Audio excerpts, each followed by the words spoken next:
noite, ele estava fazendo muita falta no Senado. É um senador controvertido, adora uma polêmica e foi um dos PMDBistas a votar contra a proposta do Planalto para o salário mínimo. Mas não tem medo de cara feia, não. O nosso convidado de hoje é o senador Roberto Requião. Boa noite, senador. Boa noite, Cristiano. Tá certa a minha introdução? O senhor não tem medo de cara feia do Planalto? Eu não gosto de uma polêmica. Não? Eu, na verdade, mantenho uma posição. Né? Sim, sim. Eu tenho visões bem definidas da economia do Brasil, do que nós devemos fazer, e eu sustento isso tudo.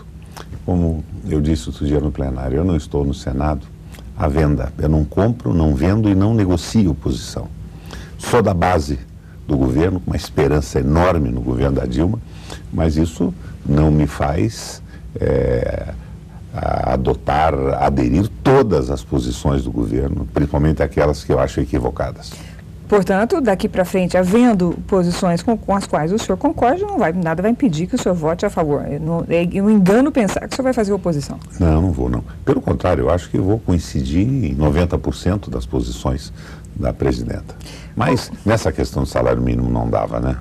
Eu acho que foi uma bobagem total do governo federal comprimir o salário. É a política econômica, Cristina, tomando o veso conservador. Não precisava fazer. Se querem enxugar o mercado, não precisam aumentar juro.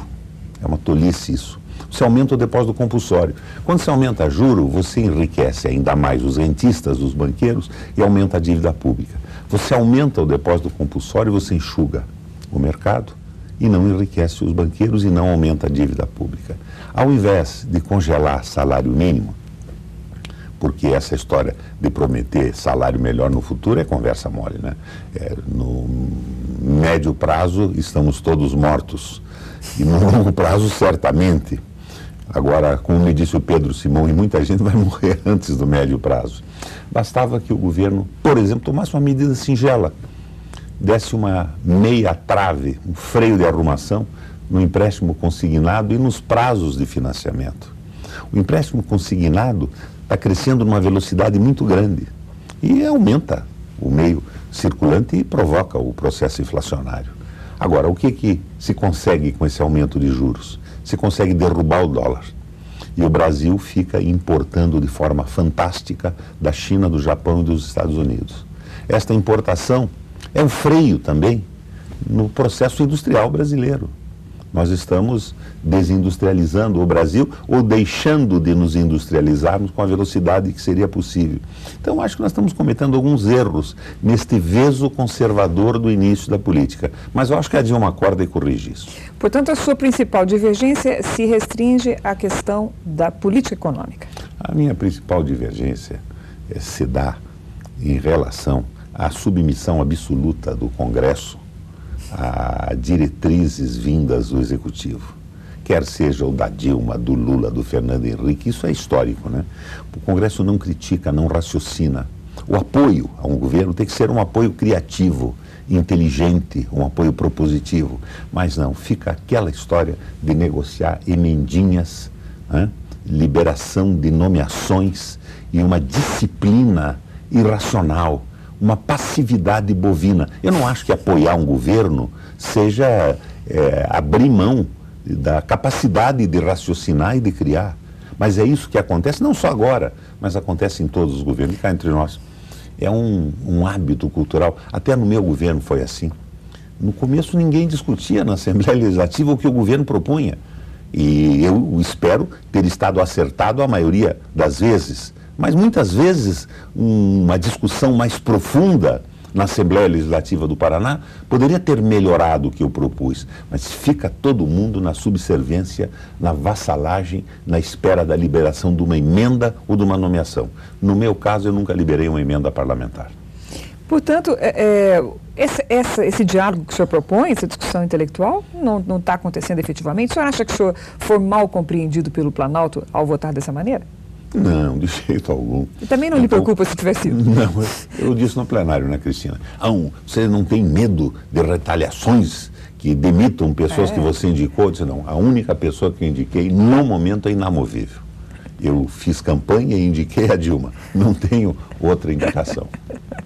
Senador, o que o senhor está achando de voltar ao Senado?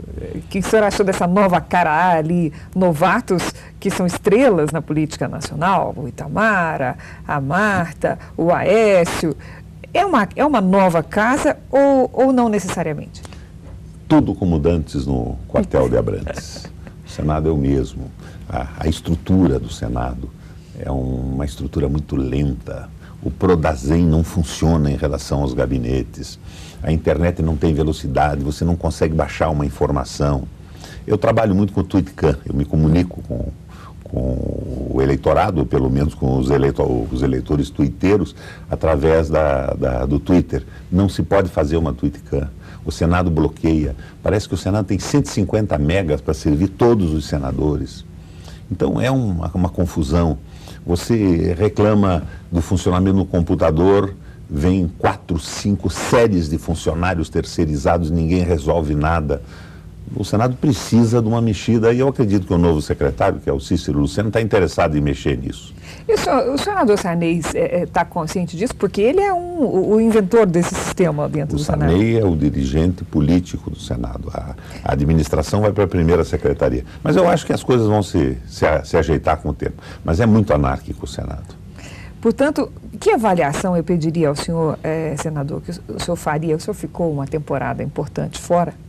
E durante esse período que o senhor ficou fora, o Senado passou por uma convulsão. E o senhor continua mantendo a ideia de que não mudou nada, não houve reforma efetiva? Rigorosamente nada.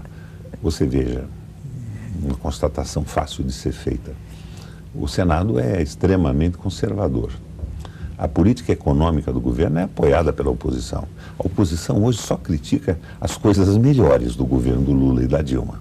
As políticas sociais, o Bolsa Família, os investimentos em educação, no seu veso, na sua tendência privatista, né?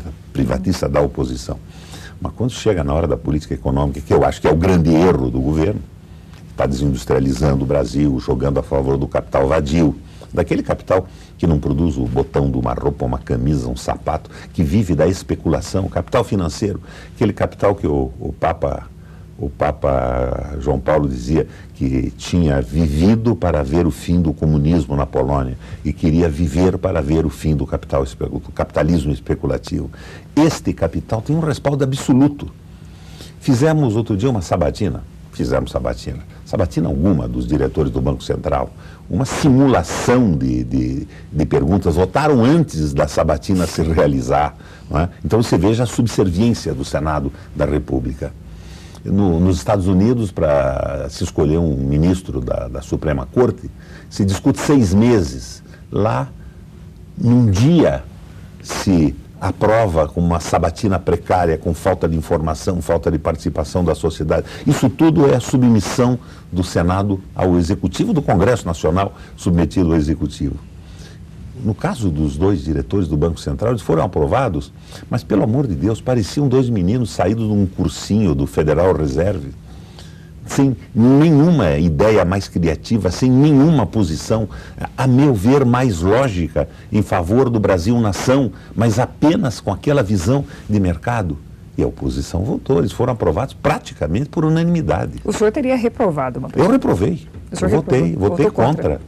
Nada contra as pessoas, mas com a posição que colocaram. A mentalidade.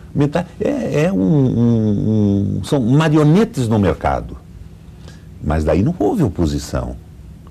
A oposição reverbera, mostra indignação. Concorda, com né? bobagem. Mas na hora do essencial, que é a proteção do capital vadio, ela fecha com o governo. Mas olha, aparentemente a presidente Dilma está absolutamente convencida de que essa é a política econômica certa. Porque traz resultados, porque está aí o crescimento que o governo espera é esse, porque consegue controlar a inflação na medida que o governo, eu não acredito que ela esteja certa disso. Eu acho que ela foi pressionada pela mídia, pelo mercado, pelos bancos, e ela ficou preocupada em ser desestabilizada por essas forças todas. Essa política não é certa. É lógico que ela não é certa. Os resultados dela não são eficientes, senador? Eu vejo uma contraposição entre o capital e a nação. Entre o mercado e a nação. O mercado que só pensa no lucro. E a nação que tem compromissos com o povo, com a solidariedade, que tem compromisso com a história, com a cultura. a nação que é formada ao longo dos séculos com o suor e o sangue de um povo e que tem compromisso básico com a solidariedade com as pessoas e o mercado com a ganância, elegendo a ganância como o motor do desenvolvimento. E não é assim, os Estados Unidos quebrou.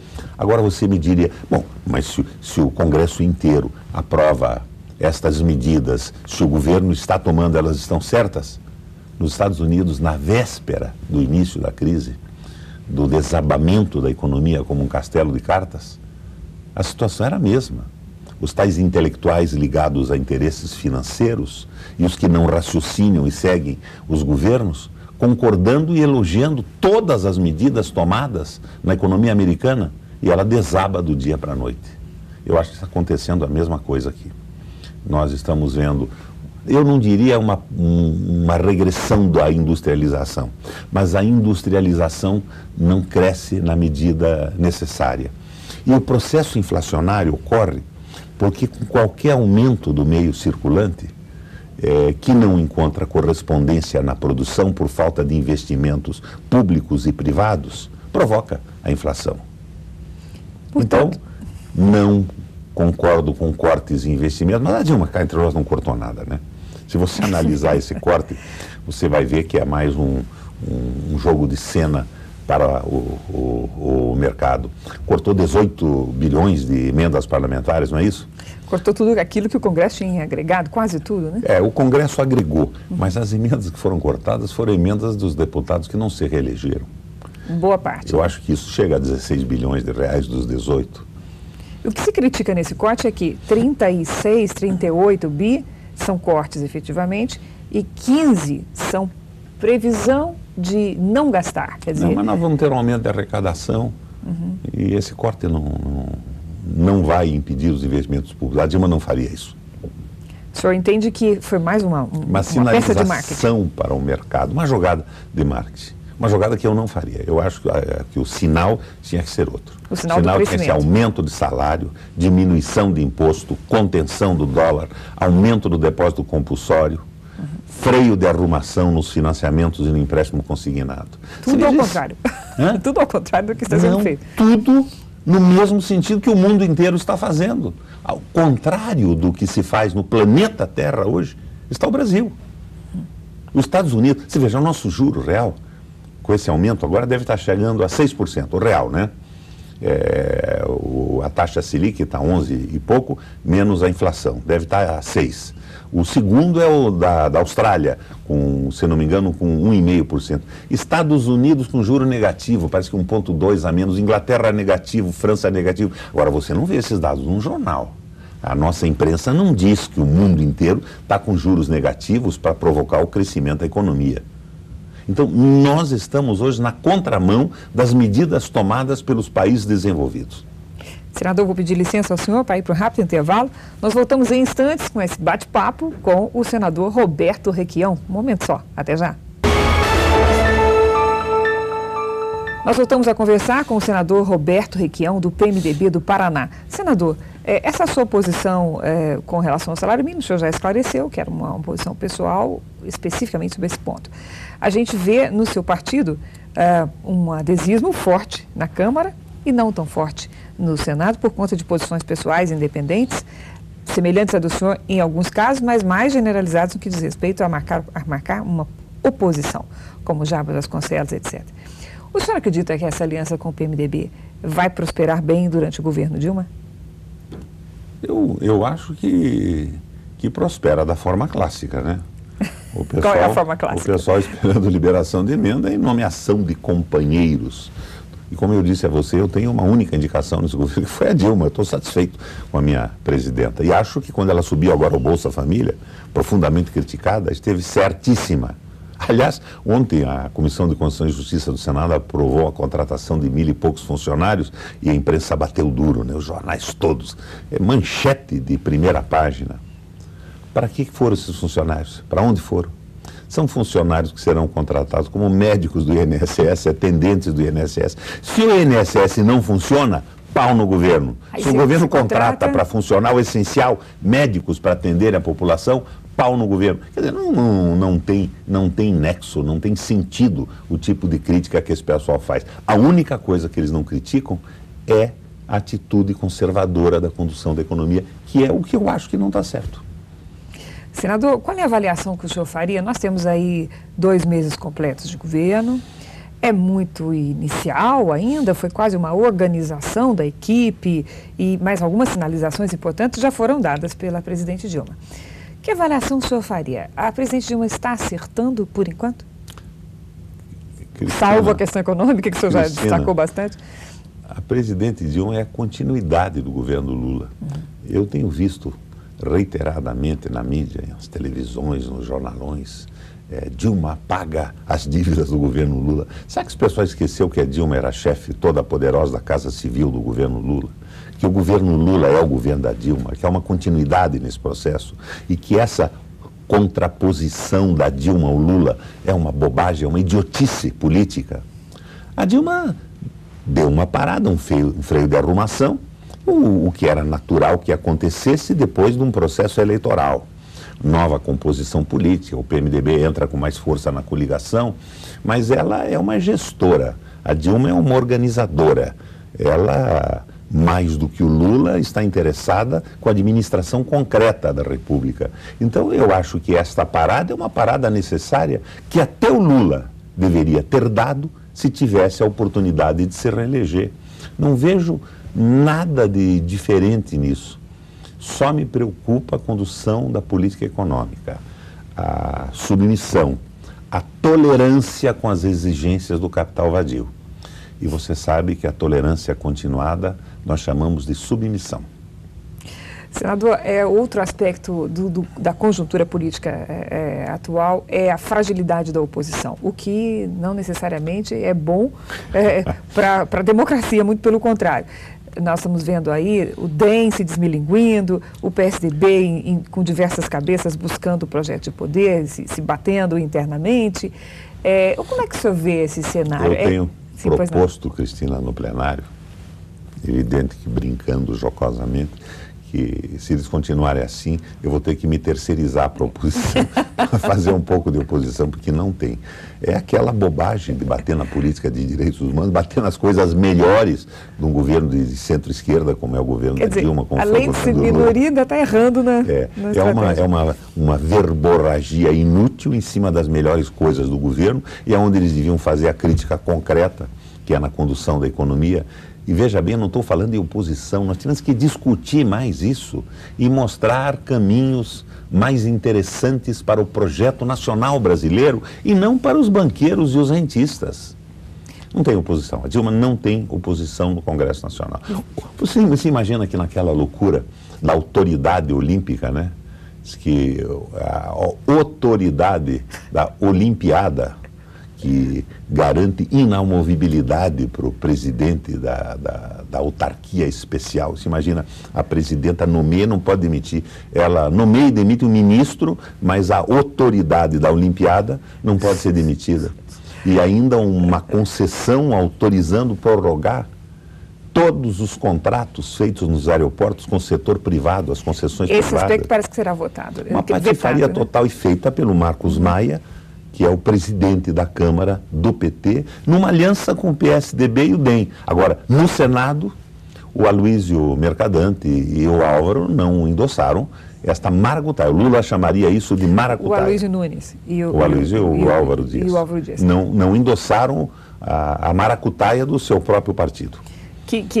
Esse artigo, só para esclarecer o telespectador, o senador está se referindo a um artigo que foi proposto pelo deputado Marco Maia, aprovado na Câmara e aprovado no Senado apenas para que o texto não retornasse à Câmara, há um acordo para que a presidente vete este artigo especificamente. Mas eu sei que o senhor tem muitas restrições com relação a essa norma e o senhor também tem críticas com relação... Não é restrições em relação à norma, acaba com a 866, com a licitação da autoridade para tal autoridade, na autoridade da Olimpiada, dá poderes para ela prorrogar todas as concessões dos free shops e de tudo mais, diminuindo custos, preços e tudo mais. Maracutaia pura e simples. Mas não confia no veto, senador? Está acordado que haverá veto desse artigo? Não a Dilma. A Dilma não teria afirmado isso, ela não estava nem em Brasília. Quando eles viram que a vaca ia para o brejo, levantaram a hipótese de que a presidenta vetaria. Mas veja, não é só isso. E ainda revogam a lei de licitação 866, cria um regime especial de licitação e essa inamovibilidade. Então, essa autoridade da Olimpíada é uma sinecura para o Meirelles, que sai do Banco Central. Daí o pessoal me pergunta, mas você não gosta do Meirelles, senador Requião? Se do Meirelles até eu não gosto do que ele faz. Mas eu não gosto do que ele fazia no Banco Central. Pode ser que como gestor da Olimpíada... Pode ser até que se saia bem. E ele vai ter que passar por uma sabatina na comissão de educação que eu presido. Me pergunto, o que você vai fazer com o Meirelles? Eu vou tratá-lo com a dignidade que todo cidadão que passar por lá merece. E vai perguntar para ele se ele sabe jogar futebol? Eu gosto muito do Meirelles, não gosto do que ele faz. Então, que pergunta você faria para o Meirelles? Eu só faria uma pergunta. Meirelles, o que você tem a ver com a Olimpíada? Tá certo, senador. Vamos para mais um rápido intervalo e voltamos com o senador Roberto Requião. Momento só. Até já. Nós voltamos a conversar com o senador Roberto Requião, do PMDB do Paraná. Senador, o senhor disse há pouco, mostrou claramente há pouco, quanto a oposição está frágil. Eu queria só uma análise do senhor sobre essa briga interna do PSDB. Vai dar Aécio ou vai dar Serra? Não sei. Agora, o que eu vejo, de repente, mesmo por parte das nossas bases, dos nossos aliados do PMDB e do PT, é uma pancadaria brutal em cima do Serra. Meu Deus, o Serra tem direito de se expressar, ele perdeu a eleição. O sujeito que perde a eleição foi eleito para ser oposição. Foi eleito para fazer a fiscalização, a crítica, e de uma forma o Serra está exercendo esse direito e esse dever que ele tem em função do resultado eleitoral. Agora... Está faltando diálogo, senador. Está faltando diálogo. Dentro do PSDB? Não, de maneira geral, na mentalidade da política brasileira, o senhor mencionou isso quando não pôde discutir diálogo, está faltando a inteligência, está faltando a inteligência crítica, está faltando formulação. O que é o PSDB, Cristina? Do ponto de vista sociológico, o PSDB é o Partido da Social-Democracia Brasileira. O que é a social-democracia? O que é o Partido da Social-Democracia? O Partido da Social-Democracia é o braço político do movimento sindical. O que tem a ver o PSDB com o movimento sindical? Zero. A tese, a teoria é que o movimento sindical no Estado capitalista é um movimento forte, pressiona para a conquista dos trabalhadores e isto tudo é realizado politicamente através do seu braço partidário, que seria o PSDB. Não tem nada a ver com isso. O que tem a ver o Aécio com o movimento sindical, com a social-democracia, que é isto? O que tem a ver o Serra com isso? Rigorosamente nada. Então esse partido é um saco de gato, é uma rede de pescador, tem peixe e crustáceo de toda espécie, mas não tem unidade. Em compensação, não se pode permitir que seja vetada a expressão desses Claro que não, né? Silêncio, cala a boca, Serra, não, deixa o Serra falar, porque mesmo ele tendo perdido a eleição, e eu apoiei e votei na Dilma e fiz campanha para ela porque achei que ela seria melhor nesse momento, o Serra tem contribuição a dar. O Serra não é um tolo, ele tem contribuição a dar, ele tem uma visão crítica, tem formação política, presença na política. Vamos ouvir o Serra também. Cá entre nós, vai estar errado muitas vezes, mas não podemos negar a possibilidade de, em determinado momento, a sua crítica se transformar numa contribuição para o nosso próprio governo. Democracia é isso, é a garantia da liberdade. A democracia procede pela maioria, mas a essência da democracia, ela se define pelo direito das minorias se expressarem e, através da expressão, poderem, em determinadas circunstâncias e momentos, se transformarem em maioria também. Exercer o convencimento. Muito obrigada, senador, pela gentileza do senhor de comparecer ao Brasília ao vivo. O senhor é um permanente convidado desse programa para ajudar a oxigenar a mentalidade política brasileira. Muito obrigado, senador. Quer dizer que agora eu vou contar com a tribuna do Senado e com a Record e a Cristina. E com a Record News. Muito obrigada, senador. Brasília ao vivo fica com você, fica por aqui e com você nos próximos programas. Muito obrigada pela sua atenção e uma ótima noite.